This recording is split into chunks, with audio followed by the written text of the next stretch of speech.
Hi, we're just waiting to connect here to get Freddie to connect us up so we can start.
All right, a couple more minutes.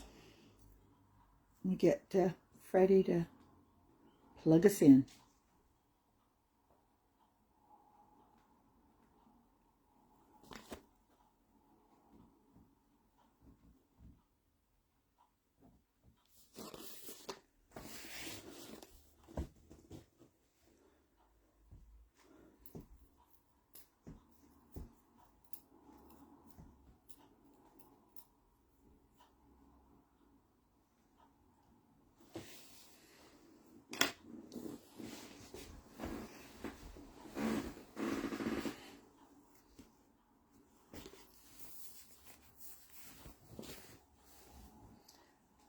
All right, we're getting there slow but sure. 2 minutes.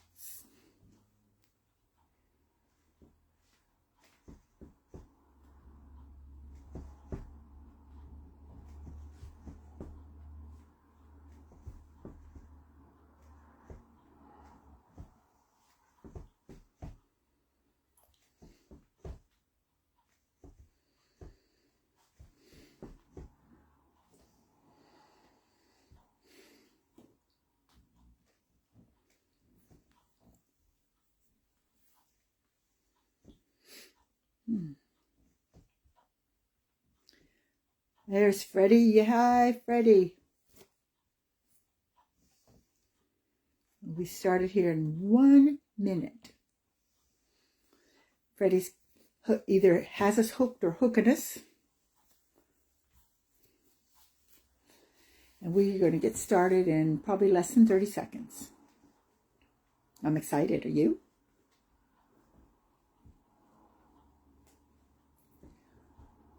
Dun, dun, dun, dun, dun, dun. We're going to smile. We're going to have fun. We're going to learn lots about ourselves and how we become the way we are. It happens so easy, you don't even know it. So easy. And it's more difficult to get out of than you think. That's what messes you up. That's what messes you up. I got my little audio visual here. Okay, hi, my name is Mary Anderson. I am from the Vibrational Institute and Irish Hypnosis Clinic. And if you're watching this on the replay, thank you very much for having a listen. And we're happy that you're here. If you're here with us live, we're happy that you're here too. Even more so. No, not really. I have to say that though. Well, what we're going to talk about today, now I am, some of you know me, some of you don't. I am a qualified hypnotherapist / holistic practitioner. I've been doing holistic practice since 2004, I believe, and been a hypnotherapist since 2011. So lots of time in on the old grindstone there, but I've learned a lot. And today's talk is one thing that I don't think everybody always realizes, or maybe they realize but they don't know how to change it. It's something that we have to begin to look at, because how do you become number one in your life? Okay? And the things that I put to you in the questions that I asked were, number one, do you just feel like you just don't have value? Are you a people pleaser? Do you feel like a doormat? Are you always the one giving in? And if you are, there are actual valid reasons for this. And there are actual valid reasons for all of this. And I'm here today to tell you what they are and how you can begin to make those changes. Okay, so that's what we're going to start with. So it's going to come, and if you have questions or comments, please put them in and I'll answer them as best I can as we go. So number one, where are you on your list? Where do you find yourself? Now, a lot of people, and I'm going to hold this up and hope you can see it, but a lot of people, especially women, and I find this from, again, my own experiences and from working with clients. A lot, and you can't see it, it's backwards. I'm sorry. Okay, a lot of women start with kids are first, partners next, extended family and friends I should have put there, and then they're at the very bottom of the list. So if you look at the way it is, you've got 1, 2, 3, and you are the one that's supporting all of that. Where's your support? Where's your support? Okay?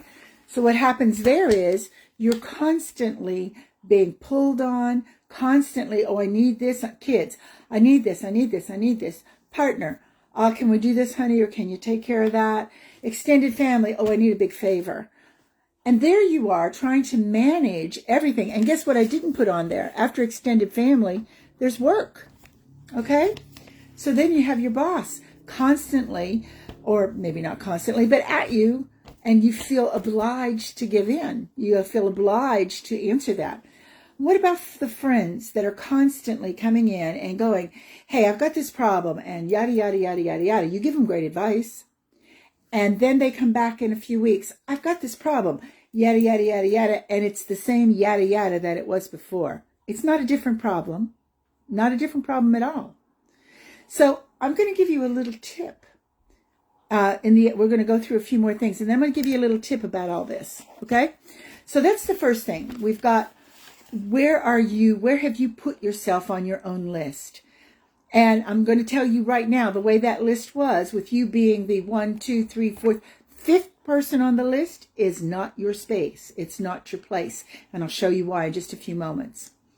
Okay. The next question is, what is it that is driving you to please? What's the payoff? What's the emotional payoff to you? Why? What do you get in return for always doing the pleasing, for always being the one to listen to the same thing over and over again, and nobody's listening to what you have to offer? Why do you feel the need to continue to self-sacrifice without any given thought to yourself? Or even if you do give that thought to yourself, you're like, it's okay. It's okay. It's okay. And when you start repeating it's okay to everything that you're giving into, that's your first sign that it is not okay. All right? That is not okay. What happens when you are doing things that you don't really want to do, but you feel obliged? You must please this person or do this for some compulsive reason. What is it that is happening? Why are you doing it? And that's the question you need to start asking you. Why? What is the payoff? What do you gain? What do you get from putting yourself last on the list and taking care of everybody else? Now, I do have answers for these questions, and we're going to go over those. The next question, why can't you say no? Why can't your little lips form the word no? No, I can't. No, not able. No, I'm too tired. No, whatever. And actually, why do we always feel when we say no, or when we refuse to do something or we're not going to do something, what is that need that says we have to explain ourselves? You're not obliged to explain yourself to anybody but yourself, to be very honest with you. Now, I know in relationships there's a bit of that give and take going on. However, you're not obliged to explain why you cannot. Your obligation is to just say, no, I'm very sorry, I cannot. And when we do this, a lot of people view this as a confrontation, and they feel it's going to be very fraught with anger, or feel that they're going to be pushed into it anyway, or feel as if they have to be hard and mean about everything. And that's just not true. And again, we will talk in a few minutes about what's actually going on. Okay? So why can't you say no? All right? And here's the thing. All of those things are, you feel the need to, number one, get it right. You feel the need to please. Why? Because you are looking for love and respect. You don't know that's what you're doing, but you're looking for love and respect. Now, why do we get in this position? What happens? And again, if you have any comments, questions, anything, just put them in the comments and we'll go over them. If I haven't explained it clearly, please say, what do you mean? That's okay. I can do that. All right. So how does this all come about? How do we end up with this people-pleasing attitude? We can't say no. We're looking to gain something by always taking care of everybody else. We're not putting ourselves at the top of the list. Well, here's the deal. And I have learned this even so much more as a hypnotherapist, as I have worked with people with low self-esteem, worked with people who can't say no, worked with people who always are putting themselves at the bottom of the list. The first thing is, society teaches us, we get socialized to believe that self-sacrifice is the gold standard, that we do anything for everybody.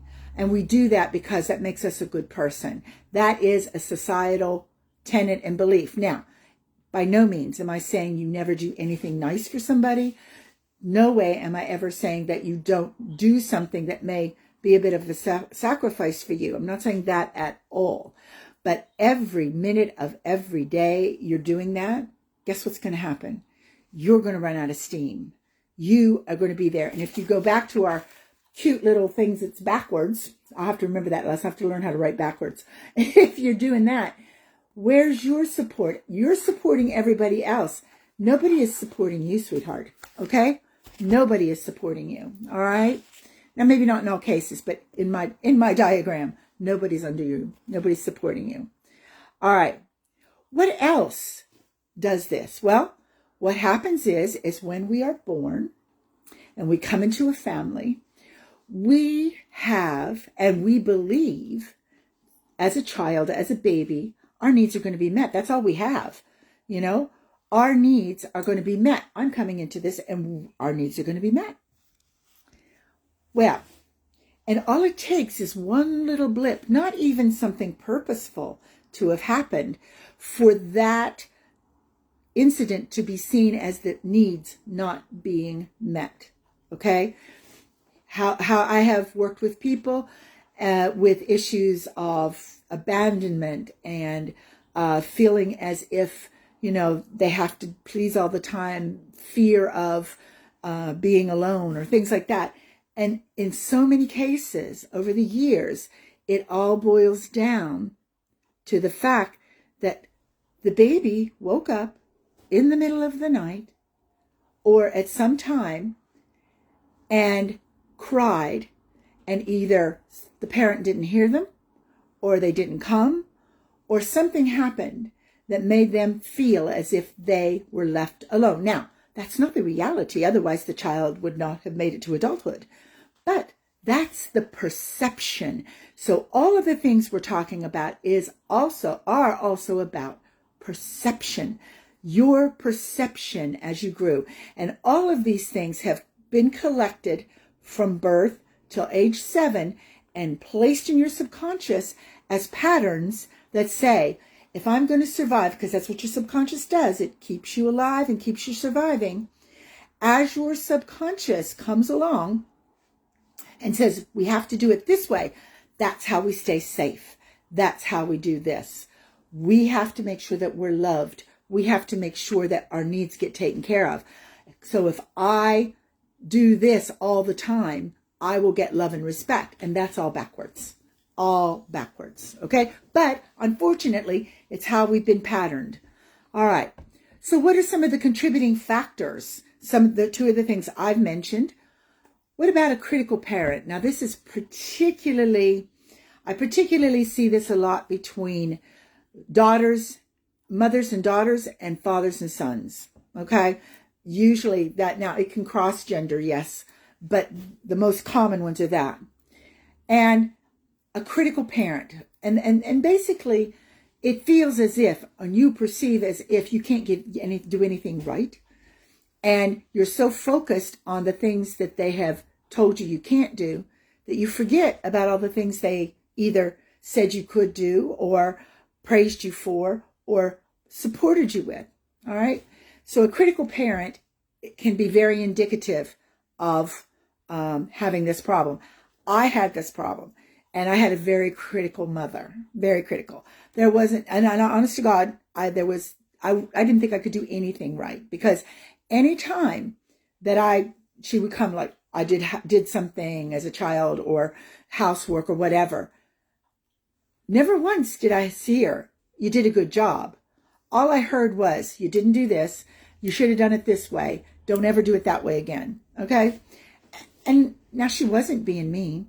She was being who she was. And I'll explain more about that in a minute. But as a child, I felt as if I could not get it right. I couldn't do the right things. And so I must be really bad at whatever it was I was trying to do or be. So a critical parent doesn't help. All right? An absent parent, whether it's physically or emotionally. An absent parent creates a feeling of abandonment, whether it's emotional, whether it's physical. I had a distant father, and so I was always working to earn his love. For him to just say I did something great or that it was okay. Now, I learned later I was a daddy's baby, and that was great for me as a kid. I couldn't remember it. But as I got older, he was more and more emotionally distant. And guess what? Same with the critical parent. That's because they got problems. We don't know when we get born into a family in our mind, because we're only working a subconscious mind. We have no concept that all we know is we need our needs met. That's it. But we have also no concept that before our parents become parents, they're people with problems. And those problems become parented into us, because those problems end up being lifelong for a lot of people, not for all, but for a lot. They become lifelong because they never understood nor recognized that there was a problem. Okay? So we can't say no, and we are always giving in. Critical parents, the way society trained us or gave us our concepts that was self-sacrifice is the gold standard. Being abandoned, whether it be physically or emotionally. And I'm going to add one more under this abandonment, and I've seen this multiple times. Hello, Jillian. How are you? I'll say hi to everybody as we talk. Okay. Multiple times. I've worked with multiple people with this problem. And one of the biggest issues around abandonment, adoption. Now, that doesn't mean it's a bad thing. Adoption is a lovely thing. It gives a child a home and people who love them. That's brilliant. And I've even worked with people who, when we talk about it, oh, no, I don't. I've met my birth mother. I don't care for her. I met my birth mother. We're okay, but it's not great. I love my adopted family. We get on amazing. It's brilliant. And even in those situations, we still found a seed of abandonment somewhere within where we were working. Okay. So adoption is another way that begins to sow the seeds of being abandoned. And the tricky one with this is they don't know it. I worked with someone a long time ago where their life was okay, but they had some of these issues. And again, was one of those situations. No, I love my adopted family. My parents were very good to me, and la, la, la, la, la. And that was all great. But when we did the work, bam, that's where it was. The moment that she felt alone, and that person felt alone. And so that fostered a feeling of abandonment, which created other problems. All right. So those are all the things that can go wrong. They do go wrong. Those are all the things that begin to build the foundation for you to feel like you don't matter. You have no self-esteem. You can't get anything right. You're alone. Nobody loves you. All of those things are all founded on the bedrock of what we've just spoken about. Now, when we talk about, and I'm sorry that it's backwards, guys. I'm going to have to learn to write backwards. When we learn about the hierarchy, where this is where most people, and women in particular, live between kids, partner, work, kids, partner, extended family, work, self. There's no support system when you put yourself at the bottom, guys. None. Okay? Nothing's there. So, what do we need to do? All right? The first recommendation is this. Let me make sure I get to the right page here. All right. How do we do this? So, there. Let's do it backwards. I got to get this. I got to get it right. No, not that bad. All right. So now, I'm sorry you can't read backwards. So, what do? Here is the hierarchy that will give you support. The hierarchy that will help you to believe and love yourself. The hierarchy that will keep you from feeling as if you have nothing beneath. Self, you need to be at the top of your own list. What does that mean? That means you need to take care of yourself. You need to do self-care. You need to be able to do all the things that we said you don't feel like you can, and we'll come more into detail with those in a minute. So, you're at the top of the list. Who's next? Your partner, your husband, whatever. Now, why in the world would I put partner before kids? Because society tells us kids are the most, and I love kids, and we should love our children, and we should look after our children and take care of our children. I'm not saying that at all. However, if we look at it this way, if we take and put our partner before the kids, and I don't mean daddy eats first, I mean just nurturing this relationship, nurturing the bond between the two of you. Because if you do not, these are going to turn 18, disappear, and you're left with a stranger. Okay? This is so important. For those of you in relationships, self and partner are most, because that's how it all began, people. It began with you and a partner, you and a husband. And if you don't nurture that relationship, if you don't, all through your child rearing years, and it's not easy. I'm not saying it's easy. There's nothing easy. Everything takes work.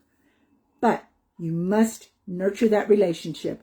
Or in 18 years, you're going to have a stranger in the house and you're not going to know how to relate. And you may end up going your separate ways. Okay? So, then, after the partner, kids, extended family, and work. But look, you've got support. Everybody has a way to support each other. All right? So that's the hierarchy I recommend. I'm not saying it's gospel. I'm saying that's what I recommend from all the years and experience that I have been hypnotizing and working with people. That is what I think is the gold standard, not where you're at the bottom of the list. So put yourself at the top of the list, okay? That's the first thing. Next one. The word no is your best friend. I promise you it is. The word no is your best friend.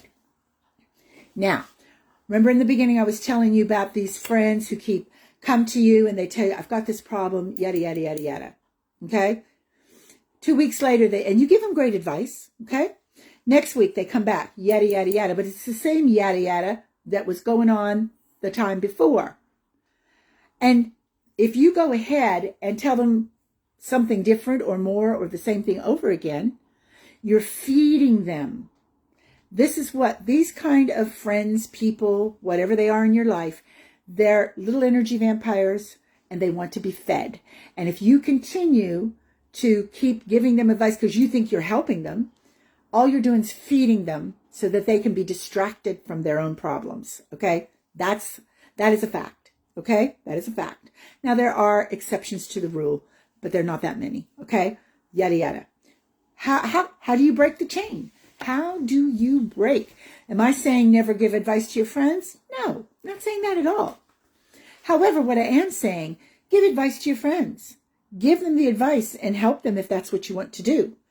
But the next time they come by and it's the same yada, yada, yada, then I want you to look at them and say, do you know what? Tell me, the advice I gave you last week, how did that work? How did it turn out? And when they say, oh, I wasn't going to do that, that didn't seem right, and I shouldn't have done that. I wanted to do it, but I just couldn't find the time. Write these words down. These are your gold words. You know what? The advice I gave you last time is the absolute best advice I have. I really don't have anything else to offer in that.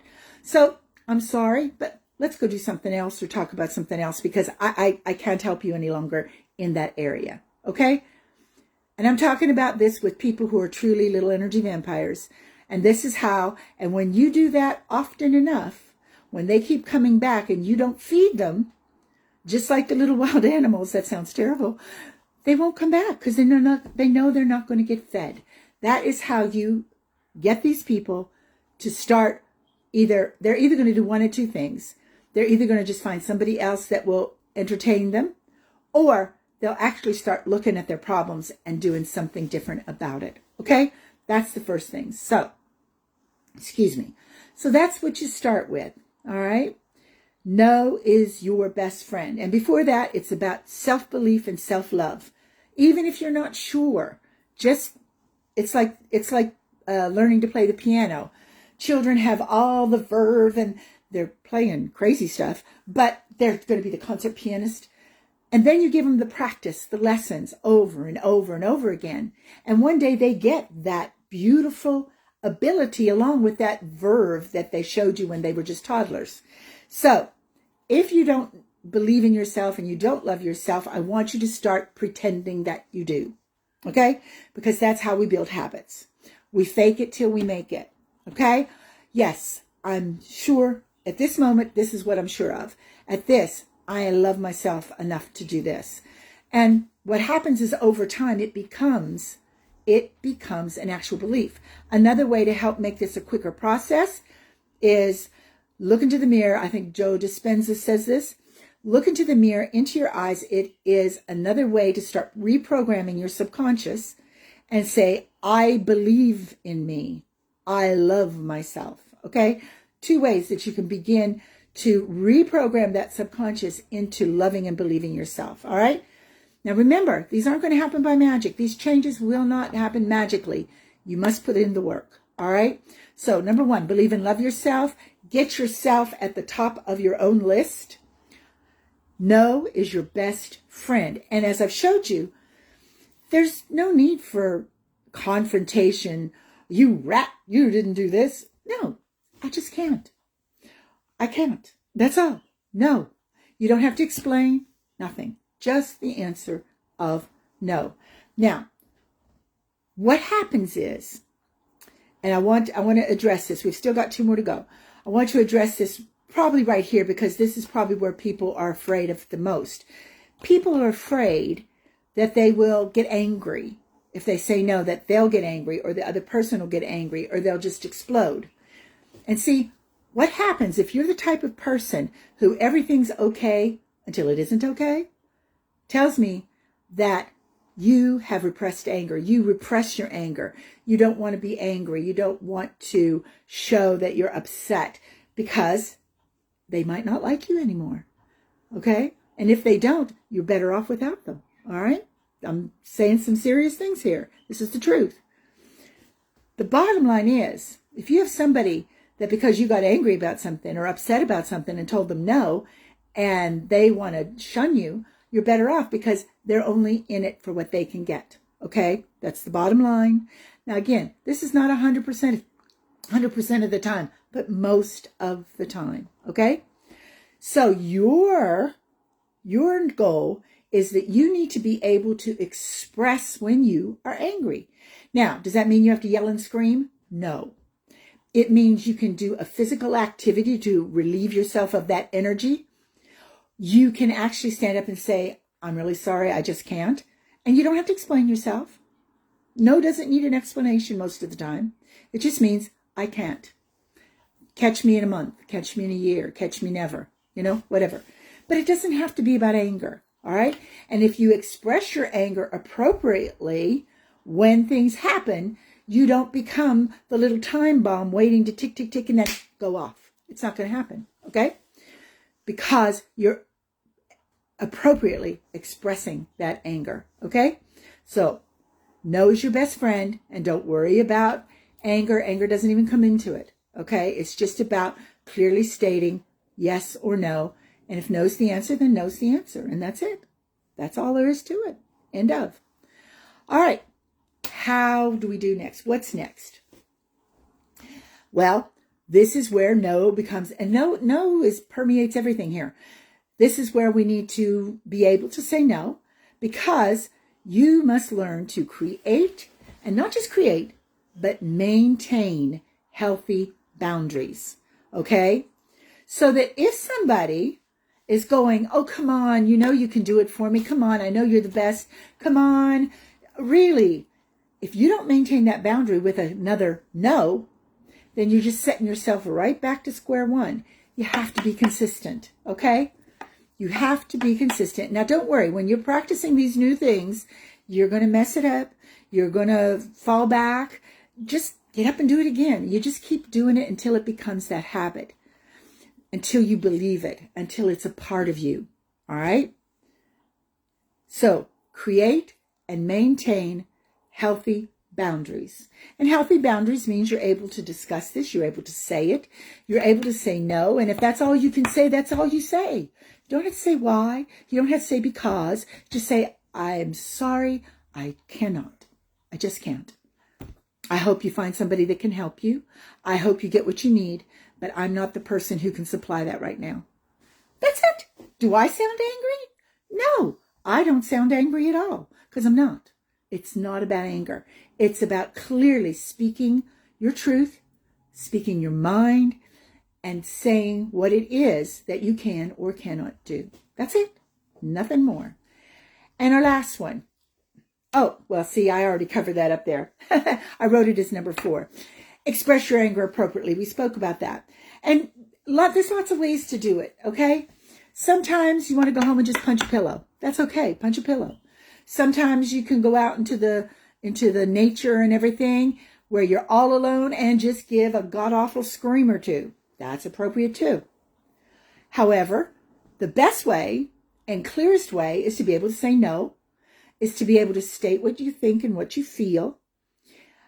And if you can't do that, then go do some vigorous exercise, kickboxing, running. And you can even do a mindful run or a mindful walk where you stand there and you create the intent that once I have ran this course or walked this course, or once I have completed whatever I'm beginning to start, I will have let go, expressed, and been done with the feeling of anger in that moment. There's a lot of very mindful ways. Get creative. Get creative. There's no one right way, no wrong way to do any of this. Get creative. Okay? So, if you have any questions, we're going to finish up here real quick. If you have any questions, please go ahead and write them in there. I'll answer them. So, hierarchy, yourself, your partner, your kids, your extended family, and your work. All right? That's the way it should run. Because you need to take care of you first Because what happens when you expend yourself over and over and over and over and over again, and you're spent? There's nothing left. Who's going to look after all these people who are used to you looking after them? Okay? If you don't put yourself first and you've got yourself on the bottom rung, who looks after you? Okay? And who's going to look after all the people you've been looking after? Can't be done. All right? Just can't be done. So get your hierarchy right. Next thing, understand what is the reason. I know we do feel guilty because we've been socialized. And Gillian has a question or a comment. So hard to say no, you feel guilty. And that's because you've been guilted into saying yes all your life. And you're still going to have times when you might feel guilty, but you're going to have to override that. Okay? Your needs are not any less important than their needs. And for you to do something, do this checklist. Do I have the time? Do I have the energy? And do I have the resources to do this? If you do, then go for it. If you don't have even if you only have 2 of these, no. If you only have 1 of these, no. If you have none of these, no. Because you're running yourself into the ground. Do you see how easy I say no? No, no. It's a really simple word. And if you need practice, look in the mirror, look in your eyes and say no. You may need a little practice with that. That's okay.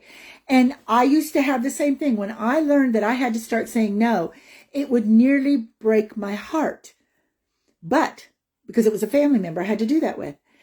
But what happened was, as I sat and looked at it and went, if I don't continue to say no, I'm going down the tubes too. Okay? I have to say no. And so when you get that, acknowledge it. Say, I feel so upset. Why?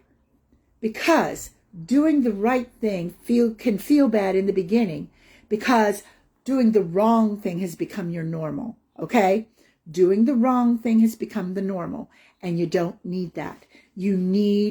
And so it'll take a little while for that new thing, the saying no, to feel normal. And before long, you'll be able to say it without the guilt, without the fear, without the issue of, will they love me? Will they care for me? Whatever. Okay. Whatever got you there in the first place. So that's a very good comment. And I'm glad you brought it up because it gave me that opportunity to say those things, which I should have had on my paper. So thank you, Jillian. Okay. So that's what it's all about, guys. It's about overriding all of the subconscious patterns that we developed from birth to 7. Then from 7 to 9, we create our conscious patterns, because that's when our conscious mind begins. We create those patterns, okay? And we say, that's good, that's bad, we're going to keep that, we're going to get rid of that. And then sometimes as we're going through our life, a 9-year-old is running our life. I know 9-year-olds run my life a few times, okay? And I went, what? So it's all about retraining, rethinking, and creating a different energy by which you can, number 1, take care of you.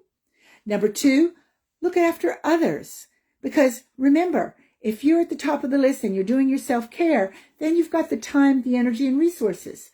If you have yourself at the bottom of the list, you're exhausted, you have no time, you have no energy, you're out of money, and the next thing you know, you're collapsing. And who's going to look after all those people once you collapse? Nobody, okay? So you're better off taking care of yourself first, all right? And learn to say no, please, please, please. And don't feel guilty, because the bottom line is it's what we need to do. Society trained us wrong. Our parents are people with problems, so they've ended up parenting criticalness, a need to be recognized, a need to feel like we belong, in situations where we felt abandoned or criticized or not loved or not respected.